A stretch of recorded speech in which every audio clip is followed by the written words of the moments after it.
Alex, being a fan of the underdog, I'm not a big sports fan, but I definitely can relate to being an underdog. Do you feel like entrepreneurship like always starts from being the underdog? How do you how do you resonate with an entrepreneur? I think that's a great question, Dan. I think the reality is that everyone wants to express that they are as confident as can be and they're the best in the world and the best at what they do. But I think a lot of the times people are either uneasy to be open about their own struggles or transparent about the obstacles they have encountered both in their personal life and their professional life. So I think everyone can resonate with the underdog. I think it's more realistic, though, to say that most people won't be open about it. And my goal is helping people open up to the point and recognizing being the underdog is part of the transformational experience to becoming the champion that you can be both in your personal life and as an entrepreneur. So, are there certain personalities that you've encountered that have a hard time with being the underdog in terms of being able to be successful, and how have you stepped in and helped them? Absolutely. I love that story. Or that question rather. I have an amazing story to share about this. I had a client of mine reach out to me just about a couple weeks ago at this point, Dan. He messaged me and he said, Alex, I am just such a complete failure at this entrepreneurship. And I was like, okay, let me help you, man. Let me be here for you. I'm here. I'm your rock. Tell me what's going on. Why do you think you're such a failure? Let's identify what the word failure means to you, right? And he's like, well, I can't rub two nickels together. I can't make any of this work. I've been an athlete my life. I did amazing in school. I've got the beautiful girlfriend. I just can't make this entrepreneur thing work. And I said, okay, so what you're identifying is that failure is not making money, right? That's what you expressed. And he said, exactly, that's the problem. I said, okay, that woman that's in your profile picture, who is she? He's like, oh, that's my fiance. I said, okay, are you happy? He said, absolutely, man, I'm so happy. We're so happy together. I said, okay, are you healthy? He said, I'm so healthy, she's so healthy. I say, okay, can you afford to put food on the table? We can afford to pay rent, and we can afford to put food on the table. And I said, it sounds like you're fucking winning the game of life to me, brother. Doesn't sound like you're failing at all. And I think what the real purpose of this story is that people lack definition. They allow singular words like fear or failure to really take over all their emotions, rather than taking the time to define that, to go from that ambiguity single word into a real defined sense of what that fear is, or what that failure is, or what that success or achievement can be. Interesting. So, you used the word transformation during your approved talk.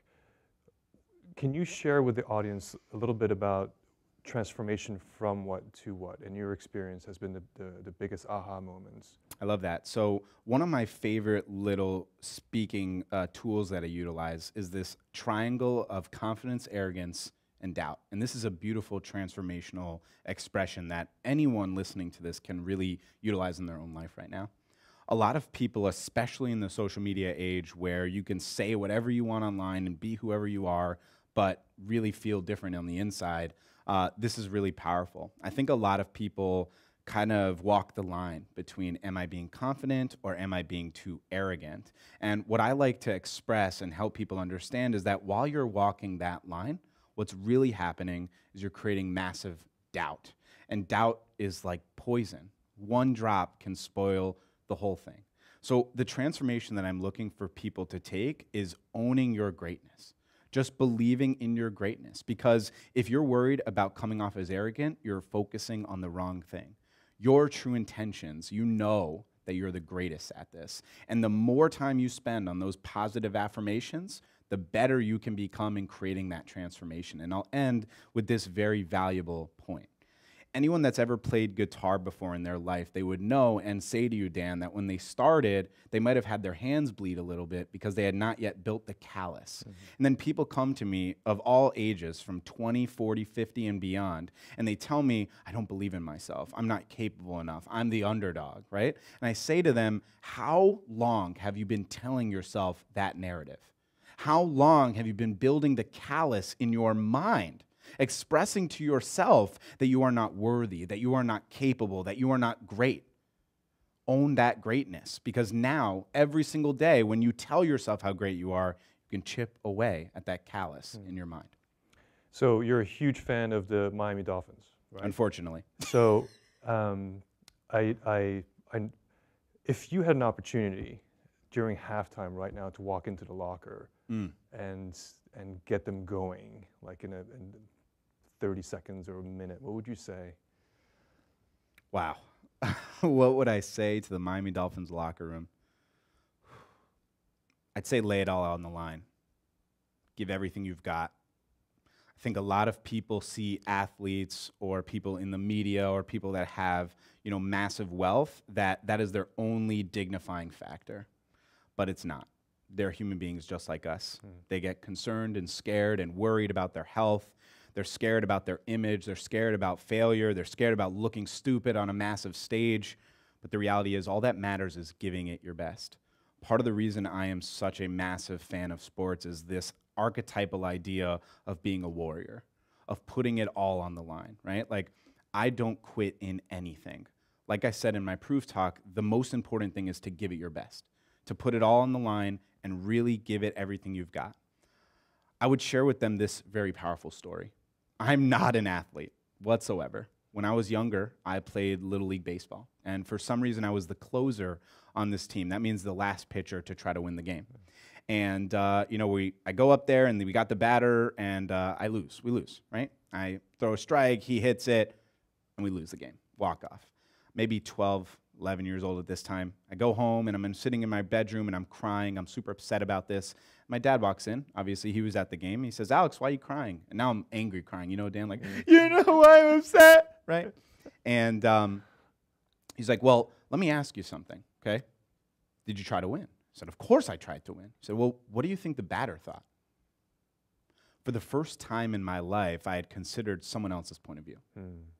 I thought about being the batter, and of course the batter got up there and thinking, "I'm going to win." And then guess what? In that case, he did. So then he asked me the next question. He said, "Well, let me ask you this. Did you give it your best?" I said, "I always give it my best. That's all I know how to do. And there's nothing to be ashamed of." So that's what I would tell the Miami Dolphins. Sorry NFL team full of people that should probably not be in the NFL, to go out there and lay it all on the line. Go out on your shield, because the reality is you're going to go home to people that love and care about you, and all the outside noise doesn't matter, because if you give it your best, that's really all that counts. Beautiful, beautiful.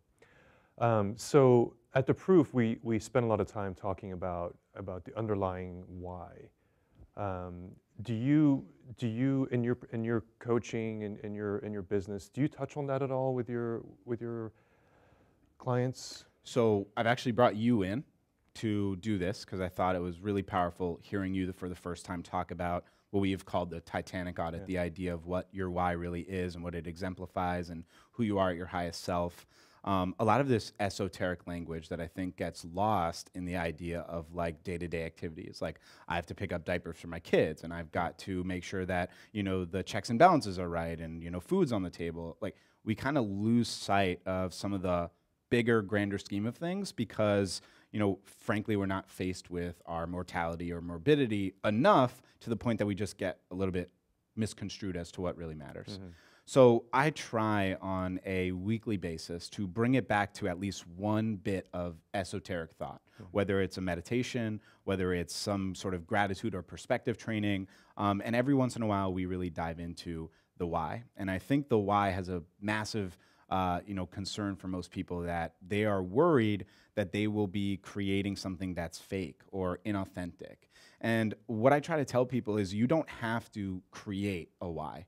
It's within you. It can be excavated. It just takes time and energy and effort. And if you give that time, energy, and effort, the amount of energy you provide to that will come back to you tenfold. Because now everything you do will be with purpose and with more energy and with more effort and with more care and with more tactfulness. And I think those keys are really, really important. So I do my best to bring in something, not just the why, but also the idea of something esoteric to go much greater than just the day-by-day money, money, money, responsibility, responsibility, obstacle, obstacle, obstacle. Right. Beautiful. So the last question, and the question that we ask every single person that gets on a proof, is in 3 words, what is your meaning of life? asking me to put anything in 3 words is quite difficult. The meaning of life for me in 3 words.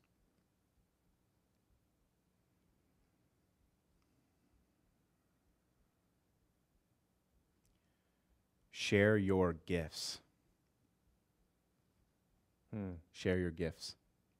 I want people to feel comfortable to share who they really are. I think a lot of people manufacture who they are. They create an inflated sense of self so that they either feel better about who they are or who their parents want them to be or their friends or their leaders or their peers rather than just being uniquely them. And yes, you might get sneers and you might have people disagree with you and you might feel crappy about it, but you don't have to please everyone. There are people out there that need you. They need your gifts. Share your gifts. And do you believe that every single human being has that gift? 100%. Yeah. I think everyone has the gift to express themselves in a way that creates the human experience and makes you feel like one. I think a lot of the times we might get lost that we're just like a speck of dust in the Sahara, and a lot of the times it can feel that way. There is, I think now at this point, 7 billion people on this earth. That's a lot of people. It's a lot of gifts. It's a lot of human beings out there trying to be either who they are or trying to create something they are not. And I think if more people can feel open with who they are, we can create not only better, unique, independent human beings, but as a communal structure of human beings, we can create a oneness to the human experience and create transformational growth and opportunity for more humans.